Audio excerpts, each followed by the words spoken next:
Buenos días, hermanos.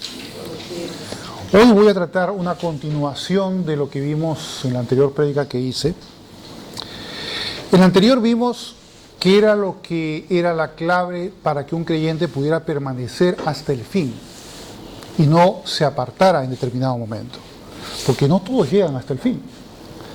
Ahora vamos a continuar sobre esta fenomenología, pero desde otro punto de vista.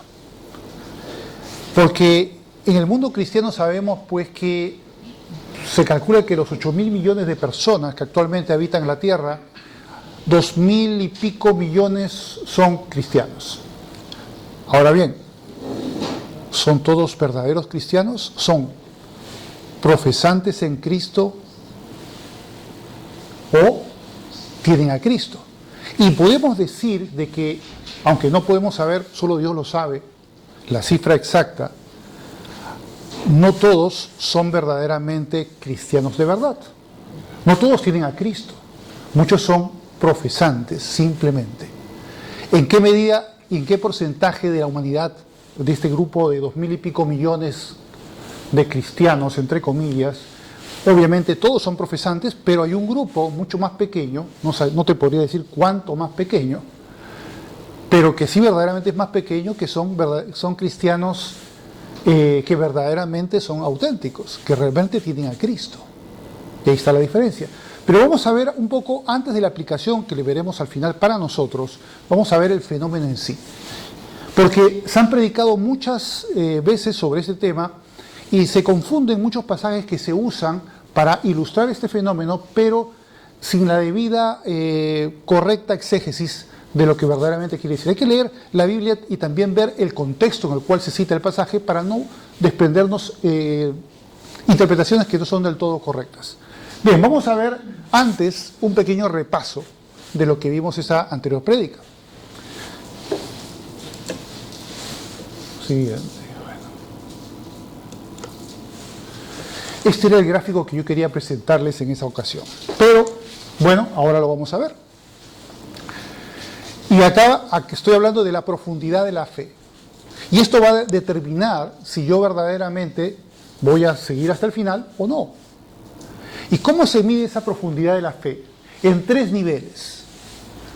El primero sabe de Jesús. El otro cree en Jesús, que ya es muy diferente. Y por último, ama a Jesús. Y está basado en la parábola del sembrador de Jesús, Mateo 13, ya lo vimos la vez pasada. Y claro, el que cae junto al camino no es un creyente verdadero, sin embargo, cuidado, y eso lo vamos a ver ahora, puede ser un profesante eminente. Eminente, me quiero decir que puede ser una gran autoridad religiosa. Luego tenemos el creyente inestable, o el pseudo creyente, como lo veremos ahora, que fue, ya sea que por las dificultades de la vida, la aflicción, o por la prosperidad y su envanecimiento, se aparta de Cristo. Es el que se pierde. Y luego tenemos el creyente verdadero. Es aquel que permanece hasta el fin. Ahora, ¿qué los caracteriza? Esas X son justamente para poder darnos cuenta de quién es quién.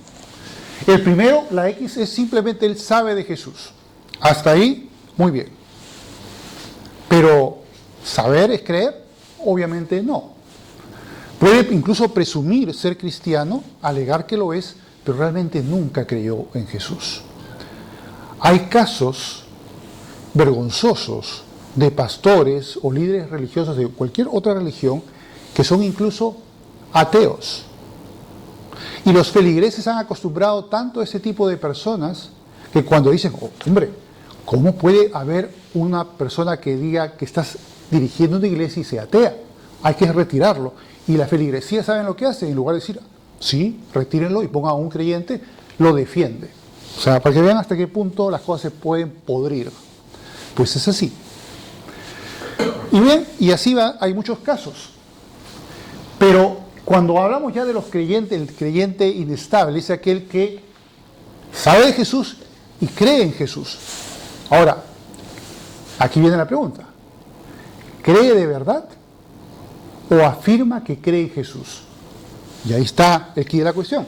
Por eso es que aquí he puesto una X, pero con unas flechas tanto para la izquierda como para la derecha. ¿Por qué? Porque lo más probable es que si no creyó de verdad y no pasó a esta etapa, a ese grado, es que de un creyente verdadero que ama a Jesús, no simplemente dice que cree, sino que ama a Jesús. ¿Y qué vimos que quería significar esto? ¿Qué dijo Jesús? El que me ama, si me amáis, guardad mis mandamientos. O sea que el amor y la fidelidad y la obediencia a los mandatos de Dios van absolutamente vinculados. No se trata pues de un mero sentimiento. Oh, yo quiero a Jesús, levanta las manos. Y por supuesto vamos a encontrar que hay muchísimos creyentes alrededor del mundo que sí, levantan las manos, oran, van a la iglesia, tienen incluso cargos dentro de la iglesia, dicen que son creyentes porque un día levantaron la mano en una campaña evangelística o afirmaron haber recibido a Jesús, pero resulta que no sucedió realmente. Y ese es un gran problema, porque ellos creen que están camino al cielo y sin embargo no lo están.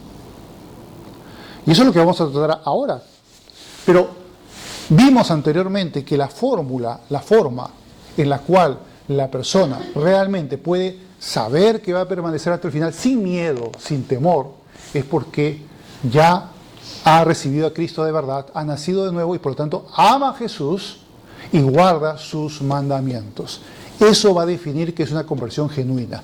Hay una revolución moral, hay un cambio en la vida. Si la persona dice que ha creído en Jesús, que lo ha recibido, pero resulta que vive igual que siempre, que el Espíritu Santo no ha movido su corazón, no ha entrado en él para poder cambiarle la forma de ver el mundo, la forma de comportarse, la forma de ver su relación con los demás, que no ha nacido aún un amor por los cristianos, que lo trae el Espíritu Santo, y sigue comportándose como un mundano cualquiera, aunque presuma haber recibido a Cristo, esa persona no ha nacido de nuevo, no es aún un creyente.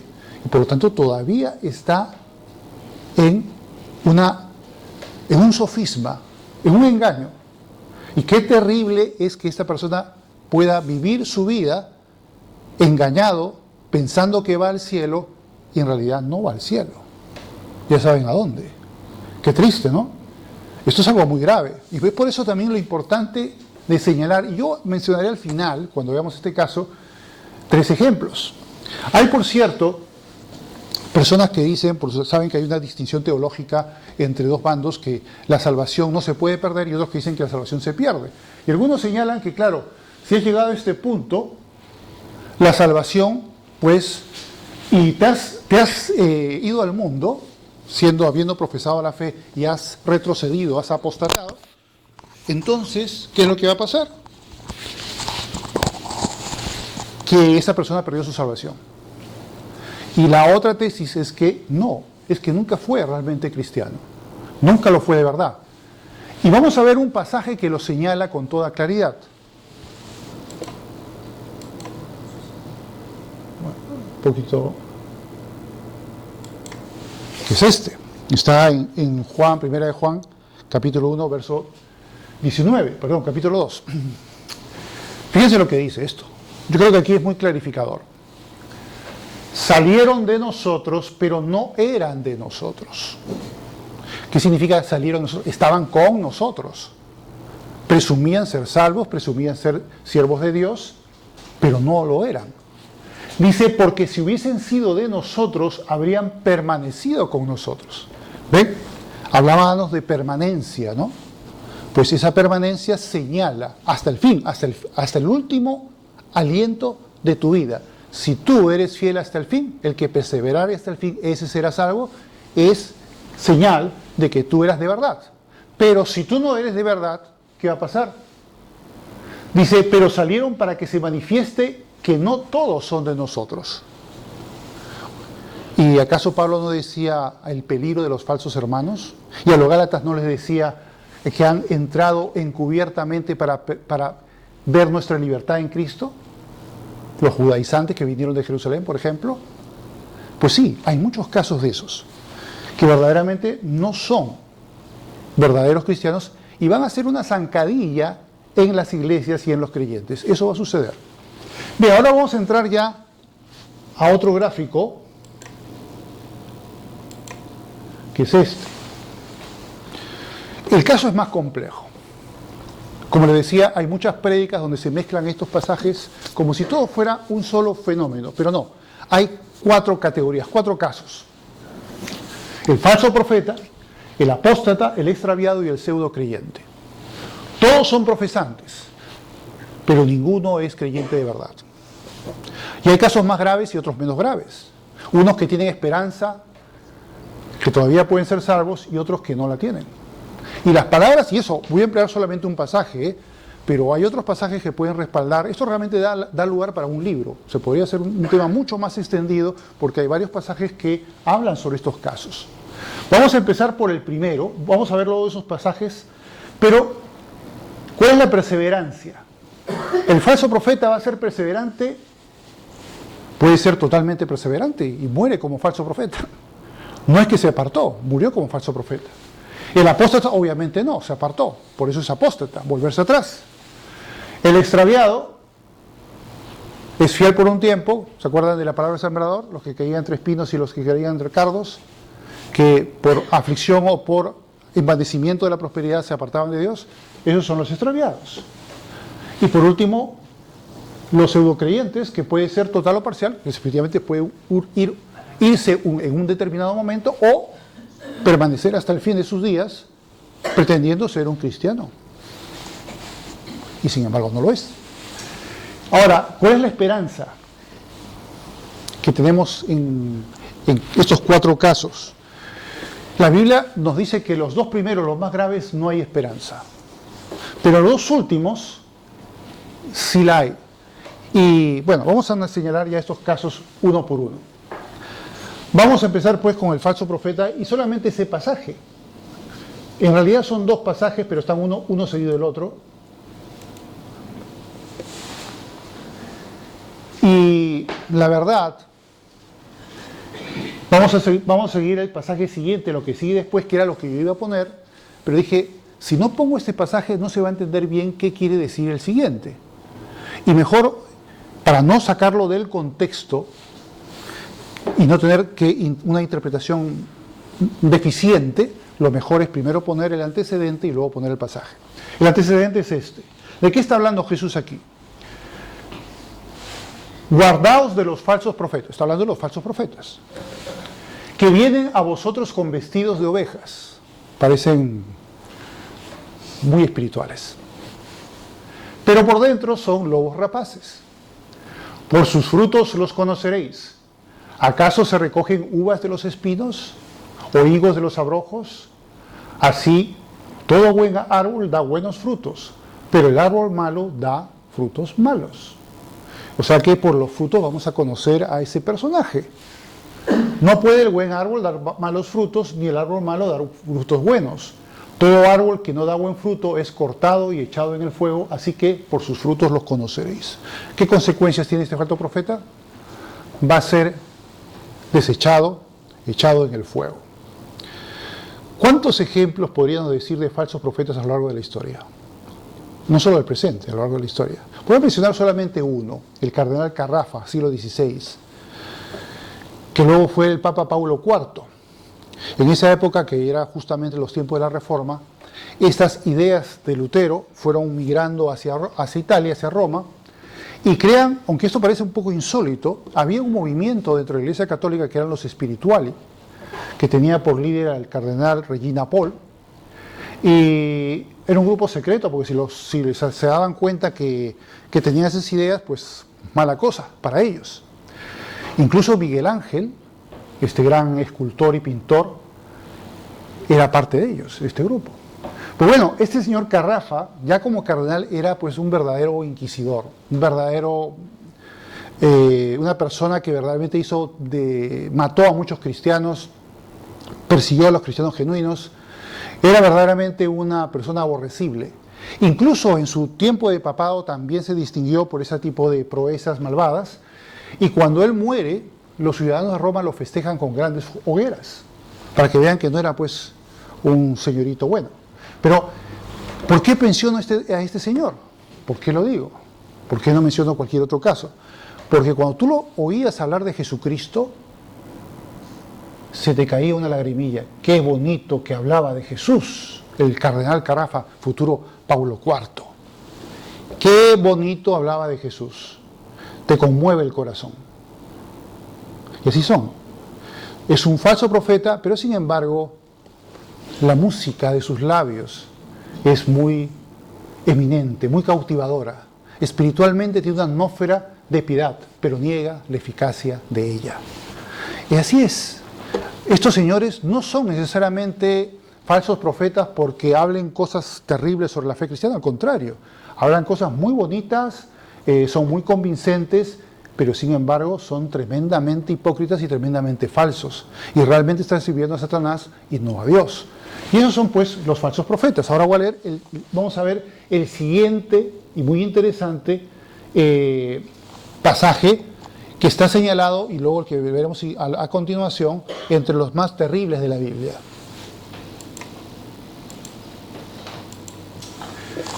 Esta es la continuación. Vamos a ver qué es lo que dice. No todo el que me dice Señor, Señor, entrará en el reino de los cielos. No todo el que me dice Señor, Señor. Que se pone a proclamar, oh Señor, Señor por aquí, Señor por allá. Dice, cuidado chicos, que no es así.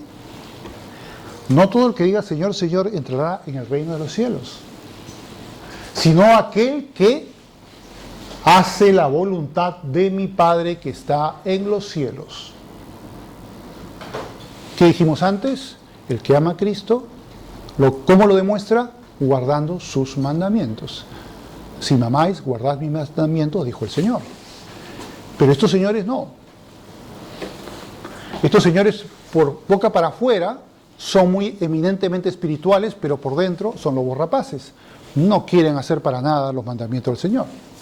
Dice, muchos, aquí la palabrita muchos es reveladora, no dice unos poquitos, unos cuantos ahí, a excepciones a la regla de la historia, les va a suceder esto. No, dice muchos.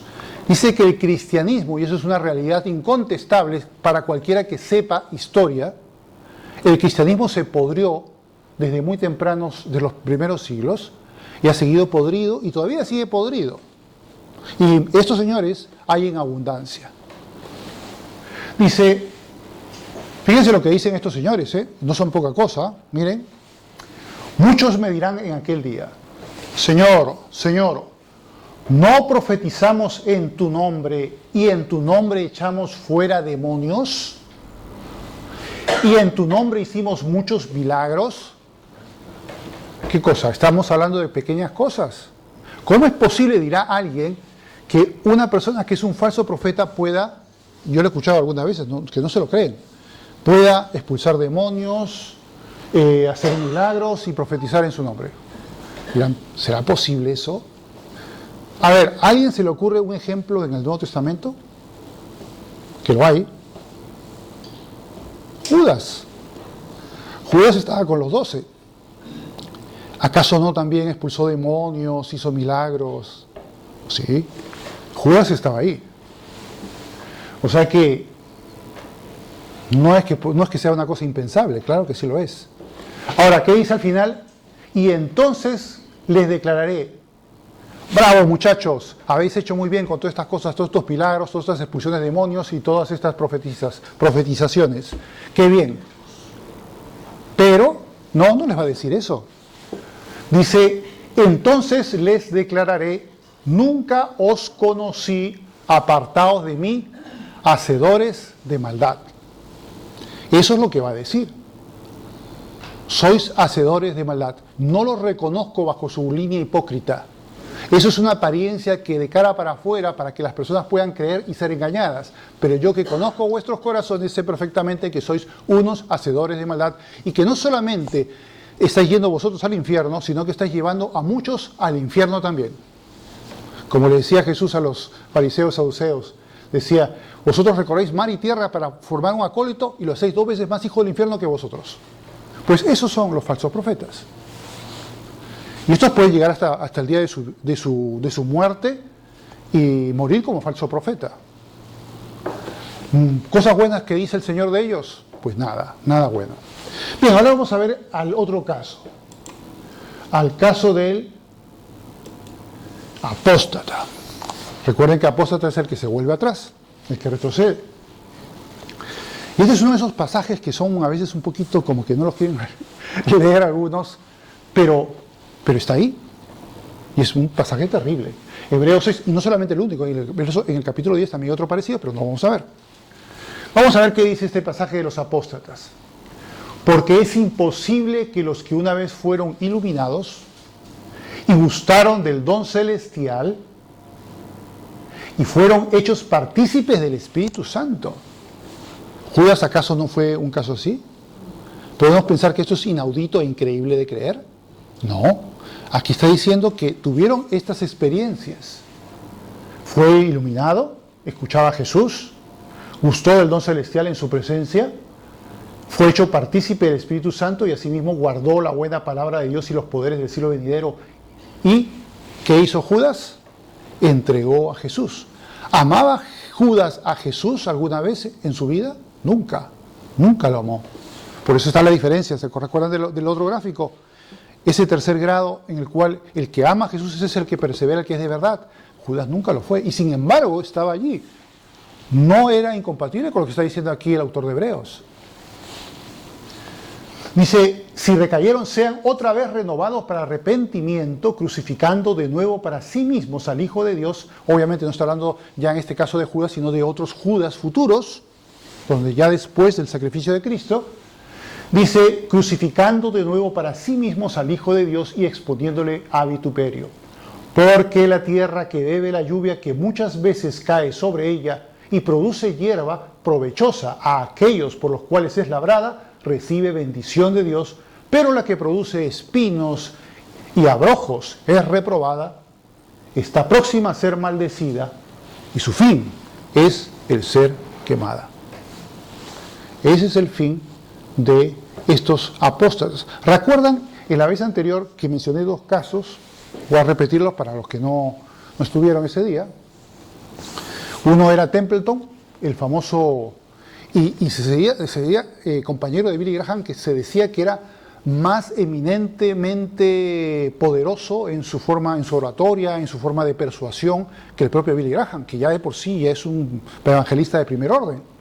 Dicen que lo superaba y que se llevó el premio, que se titulaba el premio al más usado por Dios. O sea que imagínense la talla de este señor en los años 50 de Templeton, la cantidad de personas que llevó a Cristo, y sin embargo él se aparta de Dios, se vuelve ateo y escribe un libro, Adiós, adiós, así se titulaba. Y luego mencioné el caso de Dan Barker, un pastor eminente de Inglaterra, que hoy en día, durante 19 años fue pastor y ahora es un furibundo ateo que siempre, que cada vez que puede en distintos debates con John Lennox, que es un matemático cristiano, él está pues aprovechando con una cara que se le ve incluso desencajada, tenéis que verlo en YouTube, la cara que pone el hombre. Entonces 19 años este señor defendió el Evangelio y ahora le ves con una cara como de cólera, negando a Dios, diciendo que Él no existe. Es el apóstata. ¿Se dan cuenta? Es un caso serio. Bueno, ahora vamos a ver, aquí hemos visto en este caso y en el anterior de que no hay esperanza para este tipo de personas. Ya han llegado tan lejos en su maldad que no. Ahora vamos a ver 2 casos que sí tienen esperanza, pero tienen peligro. O sea, no estamos diciendo que peligro no haya. Hay peligro y es justamente lo que tenemos que tener en cuenta. Bien, vamos a ver esto. El extraviado. ¿Por qué digo que el extraviado, ese señor que se fue, ese que por aflicción o por el envanecimiento de la prosperidad se apartó de Cristo, tiene alguna esperanza? Bueno, aquí Santiago lo dice, ¿no? Santiago 5, 19 y 20 dice, hermanos, Si alguno de entre vosotros se ha extraviado de la verdad y alguno le hace volver, sepa que el que le haga volver al pecador del error de su camino salvará de muerte un alma y cubrirá multitud de pecados. Entonces vemos aquí que sí, tiene alguna esperanza. Y nosotros notaremos, yo creo que casi todos aquí podrán hablar de algún ejemplo, de algún familiar o algún conocido o alguna amistad que está en esta situación, que un día estuvo en la iglesia, luego por diversos motivos ya no está. ¿Y qué hay que hacer? Orar por ellos, y si tenemos la oportunidad de poder ser usados por Dios para traerlo de vuelta, a buena hora. Y eso es justamente lo que dice aquí Santiago. Sepa que el que haga volver al pecador del error de su camino, ese que se extravió, que se apartó de Cristo, que estuvo un tiempo pero ya no está, salvará de muerte un alma y cubrirá multitud de pecados. ¿Por qué salvará de muerte un alma? Porque evidentemente en ese camino, si no hay cambio, significa que entonces nunca fue.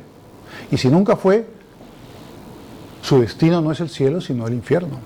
Y es triste. Por eso hay que orar mucho por estas personas y buscar la forma de poder traerlos a Jesús nuevamente. Bien, voy a ver ya el último. El pseudo creyente. Yo no he puesto aquí falso creyente porque es un poco, la palabra es un poco dura. Pseudo creyente es aquel que, bueno, no es que se fue, no es que en un momento determinado por la aflicción o por la prosperidad se fue. Él sigue en la iglesia, es fiel, y vamos a ver que no tiene que ser necesariamente una mala persona, al contrario, puede ser una extraordinaria persona, Y sin embargo no nació de nuevo todavía. Vamos a ver qué es lo que dice este pasaje, que ya lo hemos visto, por cierto, pero vamos a repasarlo otra vez. ¿Por qué el Señor le dice a la gente que lo está oyendo, permaneced en mí? Porque sabe perfectamente que muchas personas pueden no permanecer en Cristo. Y Él quiere señalarles, yo quiero decirles que es necesario que permanezcan en mí, y luego vimos qué significaba permanecer, que es lo que dice el verso 10 al final. Porque si no les advierte, y estas personas van a creer que porque ya han creído en Jesús, ya están en ese camino a la vida eterna, porque digo, cuidado, el requisito para ser salvo es creer en Jesús, pero creer de verdad, cuidado. Yo recuerdo incluso, les digo, yo oré 3 veces para recibir a Cristo. Las 2 primeras no fueron válidas. No hubo un cambio en mi vida. Solo en la tercera, con ese toque especial de Dios, allí mi vida verdaderamente cambió.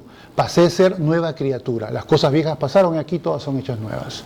Tu corazón va a cambiar. Tiene que cambiar. Si tu corazón no ha cambiado, has hecho la profesión de fe, que yo lo había dicho 2 veces antes, pero no hay cambio en tu corazón, tú sigues viviendo igual, el Espíritu Santo no está produciendo frutos del Espíritu en tu vida, no notas ese gozo, ese amor por los hermanos, entonces significa que todavía no ha sucedido. ¿Qué tienes que hacer? Reconocerlo en primer lugar y buscar al Señor. Vamos a terminar de leer este pasaje y les voy a mencionar 2 ejemplos. Bien, ¿qué es lo que dice el pasaje? Juan 15, del 8 al 10. Permaneced en mí y yo en vosotros. Como el pámpano no puede llevar fruto por sí mismo, no es un fruto de tu esfuerzo, si no permanecéis en mí. Yo soy la vid, vosotros los pámpanos. El que permanece en mí y yo en él, este lleva mucho fruto, porque separados de mí nada podéis hacer. Pero no solamente es que no puedas producir frutos, fíjense lo que dice luego. El que en mí no permanece será, ¿qué? Echado fuera como pámpanos y se secará, y los recogen y los echan en el fuego. Será una vida inútil, desastrosa, que termina muy mal, en la condenación. El que no permanece. Por lo tanto, el Señor dice, cree en mí, sí, y serás salvo, pero también te pide algo más, que eso tiene que ir de la mano de que permanezcas en Cristo. ¿Y qué significa permanecer en Cristo? Y eso es lo que me dice al final.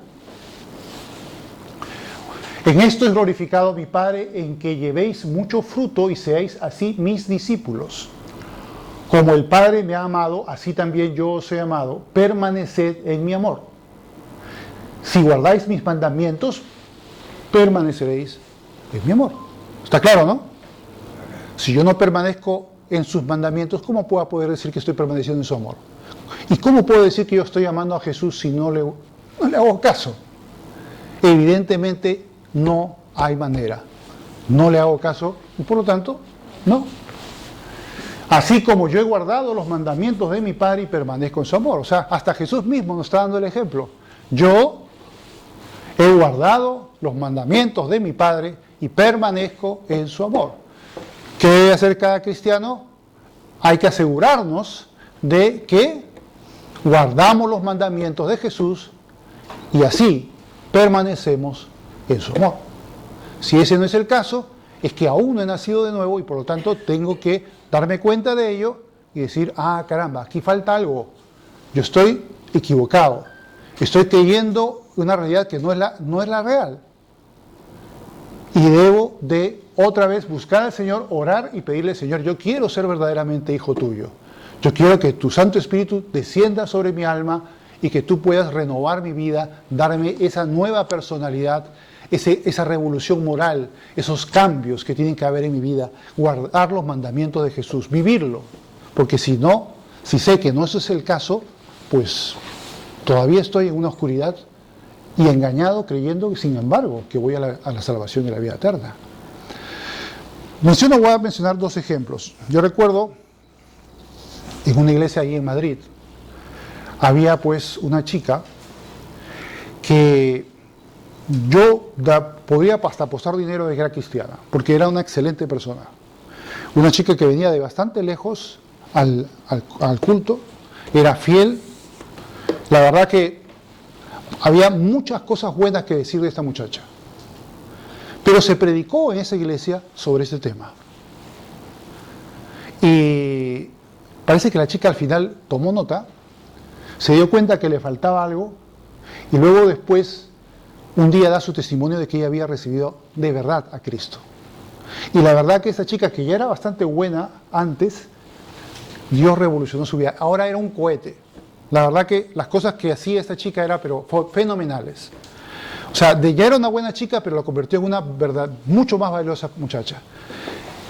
Porque así es el poder de Dios. Se notó que era verdad. Se notó que efectivamente había dado ese paso de fe verdadero y genuino. Otro ejemplo, ya más histórico. Ya vamos a hablar del caso de John Wesley. John Wesley fue un gran evangelista de Inglaterra en el siglo XVIII. Pero John Wesley, cuando él nace y crece y es un muchacho y un joven y tiene su hermano que es Carlos Wesley o Charles Wesley, pues era una persona que tenía una piedad cristiana fabulosa.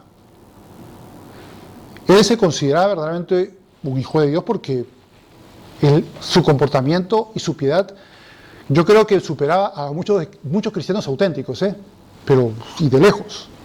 Sin embargo, todavía no había ocurrido el nuevo nacimiento. Él todavía no se dio cuenta de eso. Incluso se dispuso a viajar a América para predicarle a los indios para que se convirtieran. Su ministerio no tuvo éxito. Entonces él, durante el regreso a Inglaterra, en el barco, se desata una gran tempestad. Y en esa tempestad, el barco zozobraba, estaba a punto de hundirse. Y obviamente, pues, Wesley estaba hecho una gelatina. Obviamente sabía que en cualquier momento el barco se podía hundir y se acabó, y ya no llegaba a Inglaterra, simplemente moría allí. Y observó que había unos cristianos moravos que los vio más tranquilos, incluso hasta hacían algunos cánticos, y se preguntó, ¿qué tienen estos moravos cristianos que no tengo yo? Bueno, no pasó nada, felizmente el barco siguió su camino hasta Inglaterra, y cuando llega a Londres, los moravos le invitan a un estudio de Romanos. Fíjense lo poderoso que es Romanos. Es uno de tantos casos que la epístola a los Romanos hizo ver a una persona que por su propia justicia y por su propia piedad no va a ser salva, sino porque es lo que Cristo hizo. Es por fe en lo que Jesús hizo en la cruz.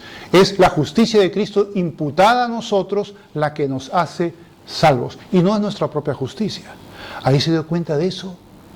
Y Wesley, por primera vez en su vida, recibe a Cristo y se convirtió en el gran y poderoso evangelista que revolucionó Inglaterra en el siglo XVIII.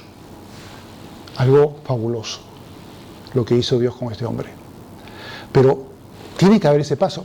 No estamos hablando de malas personas.